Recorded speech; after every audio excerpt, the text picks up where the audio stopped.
Hey guys, today we're going to lay out my backyard for this garden season. I've got a map that I drew out with my measurements from our backyard. I've got different things that I'm going to be planting in, my seeds, my seed lists. We're going to try to lay things out and use some creativity to think about how we can get the most out of our teeny tiny space. If this is the first video you're seeing here, welcome. My family and I live in a very small home on a very tiny city lot, and we are here to make the most of every inch. Even though our backyard is extremely small, well, what I consider to be extremely small, I know people have, in some cases, even a whole lot less space, maybe just a patio or something much, much smaller, in which case you're doing container gardening. And so we are going to actually be utilizing different types, not just the straight soil that's on the ground level, to be able to plant. And sometimes that takes some creativity. It has taken me some time to adapt to our small space and coming up with things that I think might work. I was taught how to garden on a farm where there's basically no limitations to space in terms of things that you would want to grow.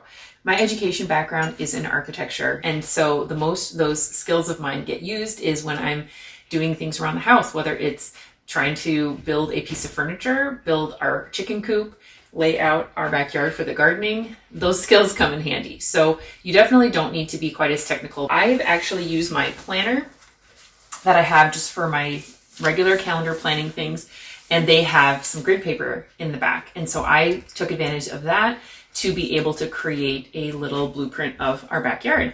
And each square I used to represent 2 feet because this would not fit if I used 1 foot per square. So I have done a little map here. I wanted to get more precise measurements. I knew approximately how many feet it was from our house to our garage, but this is going to be a much more accurate way to plan out our yard. Now, even though we have a very small backyard, which I continue to mention over and over, not all of that space between our house and our garage is usable for gardening because we have put in a back deck that actually takes quite a bit of that space. And we also have a dedicated area in our backyard for our chickens, not just their chicken coop, but last fall, I actually created it's not a very durable fence, but it's a slight barrier to be able to give them a little bit of room for free ranging and things like that at certain times of year. It just extends their little space a little bit more, and it also helps to create a nice barrier between what's dedicated for them and then the rest of the yard, which we use for gardening and things like that. Now, the one wild variable here is going to be our dog, because he gets let out in the backyard to go to the bathroom. Last year, I caught him peeing on my sweet potato plants. So I was trying to curb that. But I think that the fact of the matter is he has free reign back there. So I'm going to maybe think about creating a smaller area for him to go to the bathroom in, and we will mainly let him out in that little area. And then he can roam the rest of the time when he's just out to have fun in the backyard. So far, the only thing I have grown in our backyard is tomato plants in containers, zucchini, and cucumbers. And I've done that the last 2 years. And the results have been actually really phenomenal, which has given me the confidence to take over our backyard and gardening. And I've also been hesitant to take over our backyard and gardening because I feel like I want room for our kids to be able to run around back there.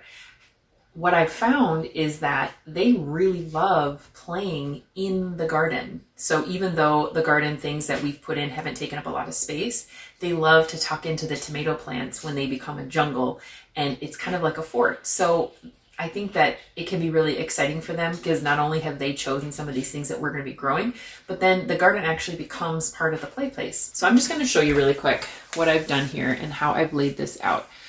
This is important to me because this will help me when I'm thinking about shade, tall plants, and how it's going to shade. This is my north arrow. So the sun is basically coming from this direction at the most.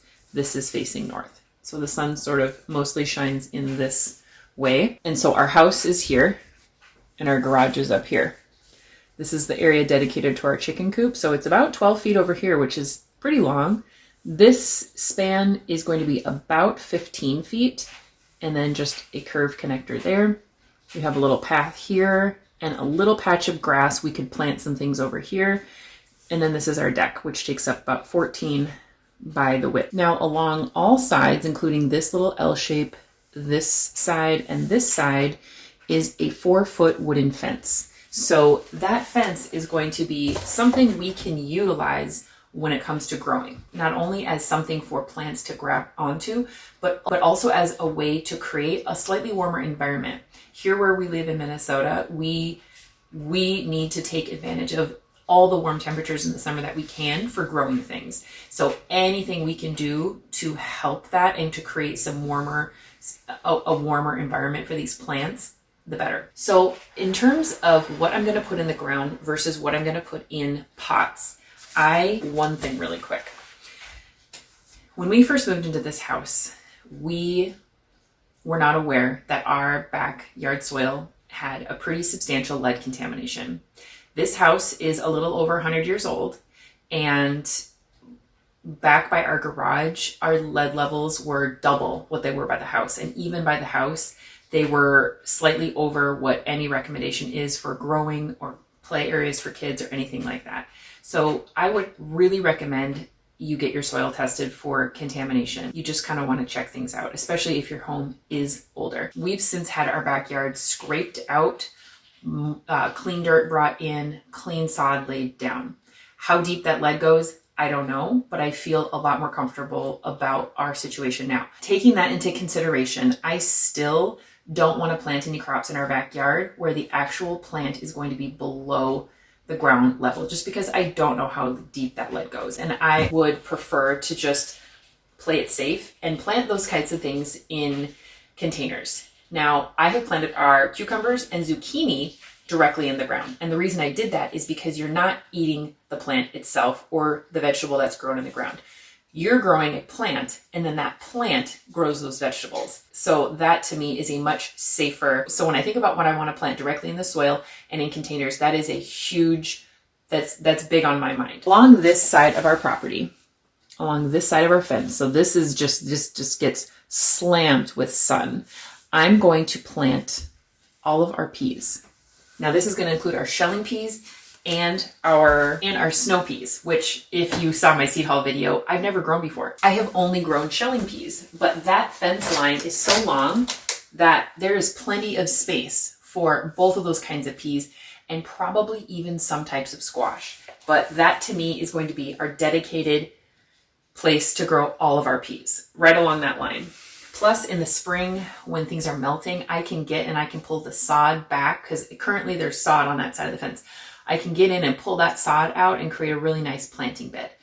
Now, we also have a lot of rabbits around here, so I'm going to have to figure out how to protect those plants. But in terms of how I can get those peas to grow up, they might grab onto that fence just fine. Otherwise, if it seems like they're struggling, I can go ahead and just quickly tack on some chicken fence to give them something for their little curls to hook into. Now, as far as what's on the inside of the fence, that's where we need to do some planning.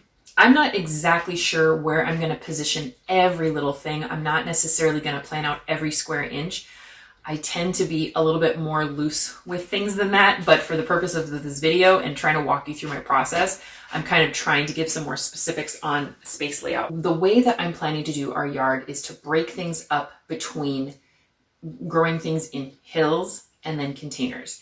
And one thing that I think is going to be an absolute goldmine for us in our backyard is to be able to intermingle things that are planted in hills and things that are planted in planters. Now, normally when you plant hills, they say spread things out 3 feet, 4 feet. In the case of cucumbers, sometimes it's 6 feet, 8 feet in terms of bigger plants like pumpkins. Part of the reason for that spacing is so that these plants aren't fighting for nutrients, water, and sunlight. I was thinking that if I have my planters and I can intermingle the planters with the hills, those plants will not be competing for nutrients or water because I'm going to be watering it all. And then in terms of sunlight, they will be elevated, so they really won't be fighting for sunlight either. So my idea here is something like this. And it does not necessarily have to be 4 hills. It could be like 3 in terms of triangles. I'm just going to experiment with different configurations. But thinking hills, if I have 4 hills, and these can be really any spacing, say they're maybe 5 feet apart. And then smack dab in the middle, have a planter where I'm growing things like carrots, beets, greens, things like that, I think that's going to be the ticket to my backyard, because not only are you utilizing the ground level, but you're also going up. All the while, they're completely independent in terms of the nutrients that they are that they're feeding from. So when I say planter, what I really mean are cloth bags. Now, I have purchased cloth bags for gardening, and I've purchased them now 2 years in a row. The first year I had maybe 5 or 6, and then last year I had 12. And these work fantastic, especially for tomatoes.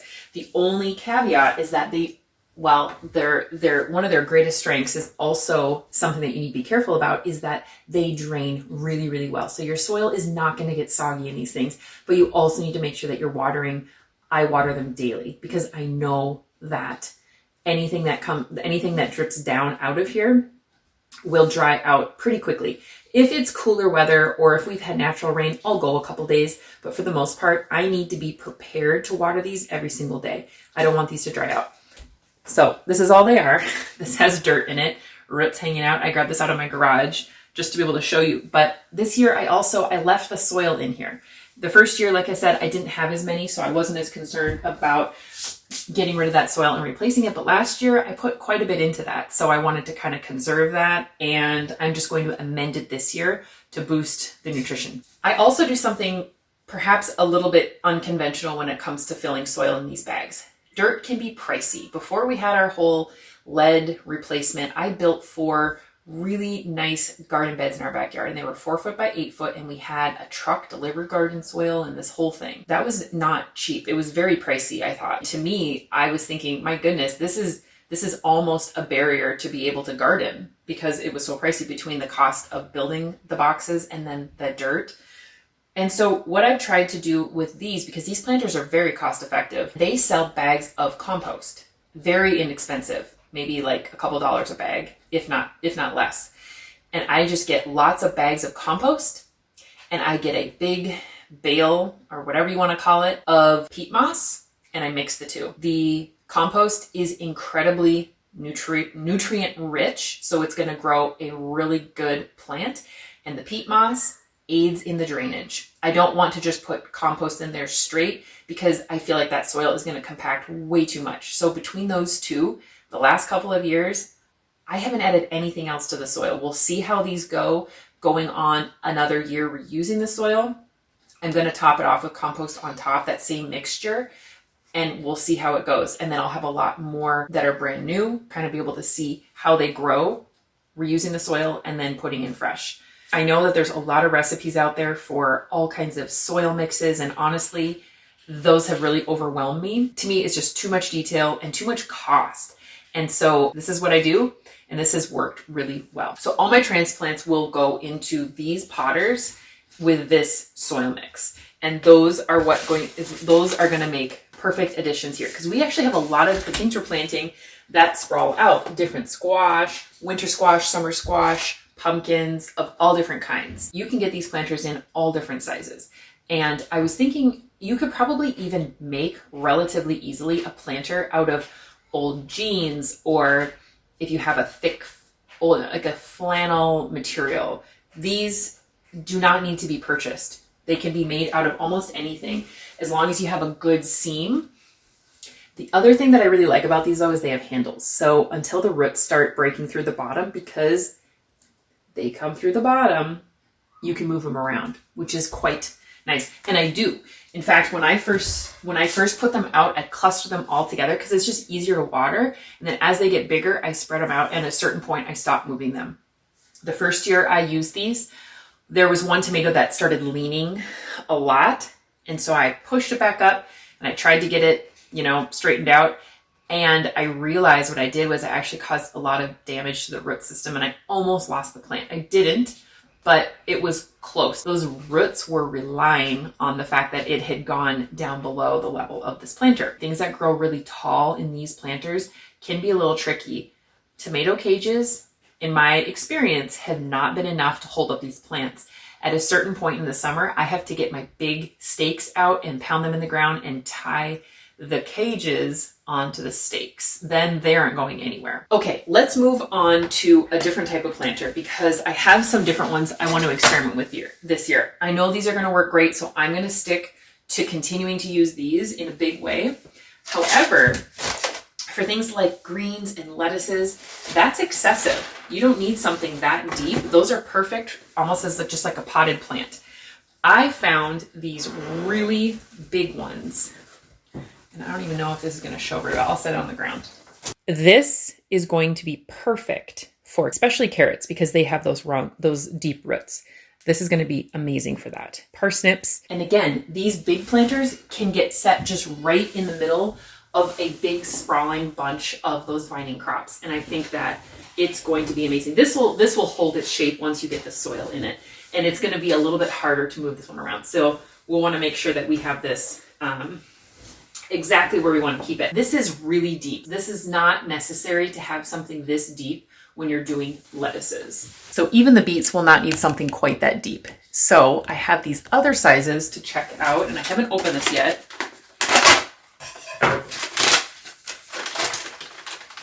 These ones are, I believe, 24 inches in diameter and about 8 inches tall. And again, they're circular. And again, they'll hold they will hold their shape. But these are fresh out of the package, so that's kind of funky. There, you can kind of see that maybe. These are going to be perfect for beets. If this was a little bit bigger in diameter, it would be even better because you could put some more in. I want to scale the size containers that I'm using for the vegetables I'm growing because this big one that I just showed you on the floor is going to take a ton of soil and a ton of resources. I don't want that to be wasted on something that just doesn't need that depth. So things that are going to go in here will be beets, chard, even lettuces. I'm going to put in some of these containers. And this is going to work out just great. Now, another thing that I'm going to do this year that I mentioned is utilizing the strength of our fence. Our fence is a privacy fence, and so it is very durable. And I saw these basically lined pockets, and it's the same idea. It's the same material as these other containers, which I really like, except they have these pockets. Now, I know there's some systems that are stand-alone that basically have little pockets in them, and they're almost like a little tower.